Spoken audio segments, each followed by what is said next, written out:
మీ ఎలాంటి వ్యాపార ప్రకటనలకైనా వెంటనే మా ఛానల్ సంప్రదించండి. ప్రస్తుతం మనతో పాటు ప్రముఖ ఆధ్యాత్మికవేత్త, జ్యోతిష వాస్తు పండితులు, లలితాదేవి ఉపాసకులు బ్రహ్మశ్రీ నానాజీ పట్నాయక్ గారు ఉన్నారు. గురువుగారితో మాట్లాడుతాం. నమస్కారం గురు. శ్రీమాత్రే నమః. వృశ్చిక రాశి వారికి మే నెల ఎలాంటి ఫలితాలు ఉండబోతున్నాయి, వీళ్ళకి ఎలాంటి పరిస్థితులు ఎదురవబోతున్నాయి, ఎలాంటి జాగ్రత్తలు తీసుకోవాలి? తప్పకుండా అండి. వృశ్చిక రాశి వారికి ఫస్ట్ ఆఫ్ ఆల్ ఏంటంటే ఈ రాస్యాధిపతి అయినటువంటి కుజుడు శనితో కలిసి ఉన్నాడు. సో ఎప్పుడైతే శనితో పంచమంలో కలిసి ఉన్నాడో ఇది ముఖ్యంగా వీళ్ళు తీసుకునే నిర్ణయాలు, షేర్ మార్కెట్, ఈ ఫ్రెండ్స్, ఈ విషయాల్లో కొద్దిగా జాగ్రత్తగా ఉండాలి. అయితే మిగతా గ్రహాలు ఎక్కడెక్కడ ఉన్నాయని చూస్తే 4లో రాహువు, దశమంలో కేతువు, 6వ భావంలో రవి బుధులు ఉంటూ ఆ రవి బుధులు 14వ తేదీకి వృషభంలో మారుతూ, సప్తమంలో ఉండే శుక్రుడు కూడా 14వ తేదీకి అష్టమంలో ఉండే గురువుతో కలుస్తున్నాడు. సో ఈ యొక్క గ్రహస్థితిని అనుసరించి ఈ మే ఫలితాలు ఎలా ఉండబోతున్నాయి అనేటువంటి విషయాలు చెప్తుంది. నేనైనప్పటికీ చెప్పిస్తుంది సాక్షాత్ లలితా అమ్మవారిగా భావిస్తూ ఆ లలితాంబిక అమ్మవారి యొక్క అనుగ్రహం పరిపూర్ణంగా కలగాలని మనస్ఫూర్తి కోరుకుంటూ, ఇక్కడ ధనభావం విషయం కనుక చూసుకుంటే ఫైనాన్షియల్గా బాగానే ఉంటుంది చెప్పాలంటే వీరికి. ఎందుకంటే గురువు యొక్క దృష్టి ఉంది. అది కాకుండా వీరికి మే 14 నుంచి ఎప్పుడైతే శుక్రుడు కూడా వచ్చి చేరతాడో కొన్ని ఇన్సూరెన్సెస్ మూలంగా, కొన్ని లాంగ్ టర్మ్లో పెట్టిన ఇన్వెస్ట్మెంట్స్ మూలంగా అనుకోండి, తాతగారు ఆస్తి మూలంగా ఇలా ఏదైనా ఒకటి కలిసి రావడం కూడా ఉంటుంది చెప్పాలంటే. అలాగే మీకు వృశ్చికం వారికి కొంచెం సంతానము, friends, love affairs, share market ఈ విషయాల పట్ల పంచమ స్థానంలో 2 పాపగ్రహాలు కలిసి ఉన్నాయి కాబట్టి క్రూర గ్రహాలు అంటారు. 12 వరకు ఈ విషయంలో జాగ్రత్తగా ఉండాలి. ఇక ఈ నెల ఫస్ట్ 2 వీక్స్ కూడా వీళ్ళకి గవర్నమెంట్ జాబ్స్ కోసం ప్రయత్నం చేసేవారికి చాలా అనుకూలంగా ఉంటుంది. ఎందుకంటే 6లో ఉన్నాడుగా, రవి బుధులు బుధాదిత్యోగం కలిసి 6లో ఉంది కాబట్టి మొదటి 14 రోజులు చాలా అనుకూలంగా ఉంటుంది. దశమ స్థానంలో వృత్తి స్థానంలో కేతు ఉన్నాడు కాబట్టి వీళ్ళకి చేసే ఉద్యోగంలో అనుకూలత రావాలన్నా, కొత్త ఉద్యోగ అవకాశాలు రావాలన్నా ఎక్కువగా గణపతిని ఆరాధించాలి. ఉలవలు దానంగా ఇవ్వడం, గణపతి ఆరాధన చేయడము, మరియు గోవులకు కాస్త గ్రాసం తినిపించడం ఇవి చేస్తూ ఉండాలి. ఇక్కడ ఎలా ఉంటుందంటే దశమంలో కేతు ఉన్నప్పుడు తెలియని అంత బాగున్నా కానీ ఎందుకు మానేయాలనిపిస్తుంటుంది. కొంతమంది చూడండి అంత బాగానే ఎందుకు మానేస్తున్నట్టు ఏం లేదండి మానేయాలనిపిస్తుంది అంటారు. అసలు ఇక్కడ ఏమీ ఉండదు రీజన్. బికాస్ ఆఫ్ సింహరాశిలో ఉండే కేతు అటువంటి ఫలితాలు ఇస్తూ ఉంటాడు.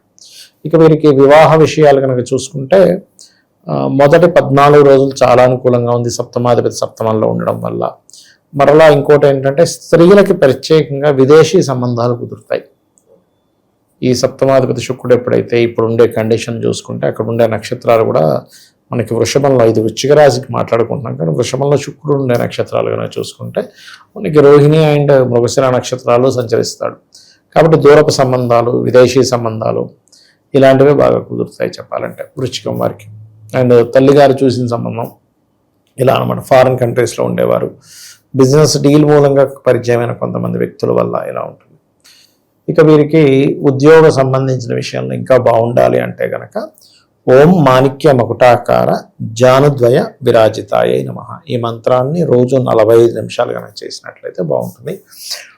ఈ 12 రోజులు కూడా ముఖ్యంగా అసలు యాక్చువల్గా అయితే నెక్స్ట్ ఇయర్ వరకు కొంచెం సంతానం విషయంలో IUIలు, IVFలు చేయించుకునే వాళ్ళు జాగ్రత్తగా ఉండాలి. కాకపోతే ఈ 12 రోజులు మరింత జాగ్రత్తగా ఉండాలి.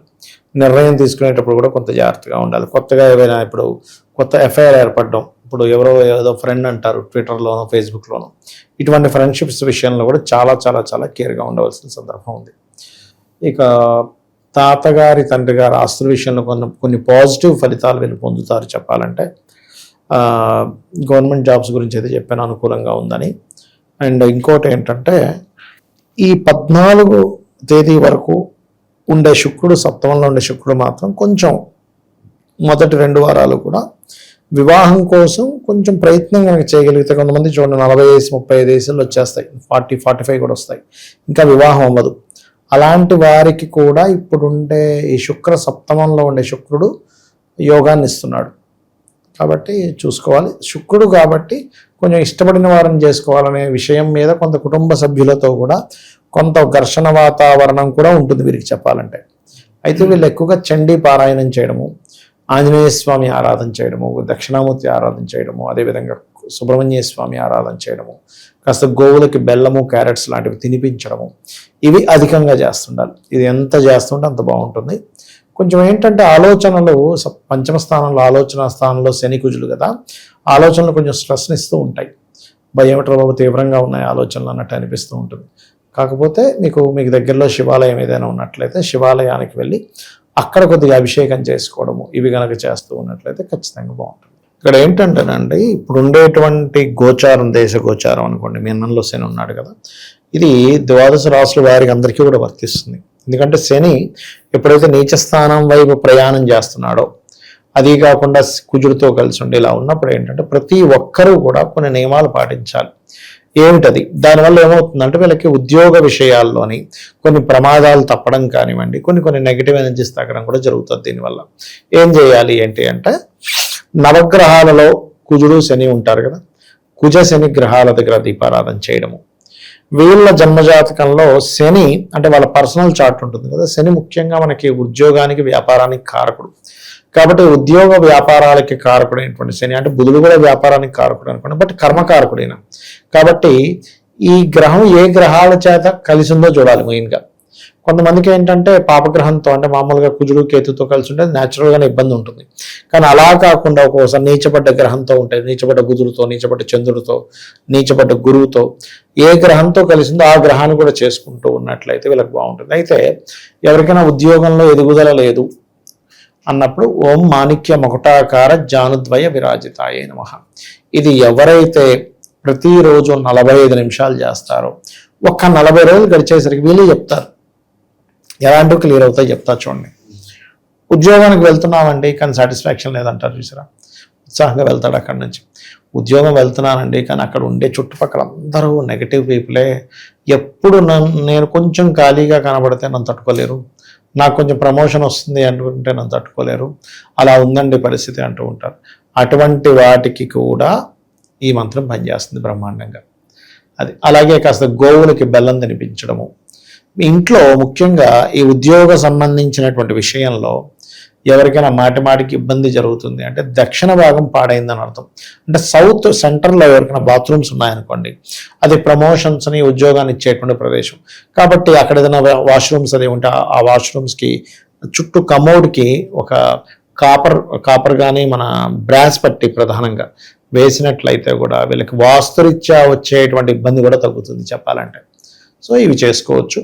అయితే ఇక్కడ ఏంటంటే ఎప్పుడు కూడా కొన్ని జాతకాల్లో ఇక్కడే ఉంటే ఉద్యోగం వీళ్ళకి అనుకూలించదని ఉంటుంది. అంటే అలాగా కొంతమందికి విదేశాలకు వెళ్ళాలి, అప్పుడు 12వ భావ సంబంధం వచ్చింది దశమాధిపతితో, అప్పుడు విదేశాలకు వెళ్ళడం, లేదు చర్రాసులో ఉన్నాడు మాటికి మారడం, లేదా 9వ స్థానం వేరే రాష్ట్రానికి వెళ్ళి సెటిల్ అవ్వడం, ఇట్లా చూసుకోవాలి. ఓకే, శత్రువుల నుంచి ఏమైనా ఇబ్బంది ఉంటుందంటారు వీళ్ళకి? శత్రువుల నుంచి ఇబ్బంది అంటే ఒకటేనండి, శత్రువుపై జయం ఉంటుంది. ఇబ్బంది ఉండేది కొంచెం మీకు కుజుడు మారినప్పటి నుంచి కొంచెం ఇబ్బంది ఉంటుంది. ఎందుకంటే మనకి 14వ తేదీకి 12వ తేదీ నుంచి మారుతున్నాడు, 14వ తేదీ నుంచి రవి బుధులు కూడా మారిపోతున్నారు. సో అక్కడి నుంచి ఎంతైనా ఈ లగ్నానికి శుభులైనప్పటికీ కూడా కొంచెం పాపకత్తిలో ఉన్న కుజుడు కదా, కొంచెం ఉంటుంది శత్రువుల నుంచి ఇబ్బంది. శత్రువుల వల్ల కొంత స్ట్రక్ అవ్వడము, అనవసరమైన గొడవలు రావడం ఇట్లాంటివి ఉంటాయి. ఎంతైనా అగ్నితత్వ రాశుల్లో ఉండే కుజుడు కదా, అందుకని. ఓకే, ఓవరాల్గా ఈ రాశి వాళ్ళకి ఈ మాసం ఎలా ఉండబోతుందో మంచి విశ్లేషణ అందించారు. ధన్యవాదాలు. శ్రీమాత్రే నమః.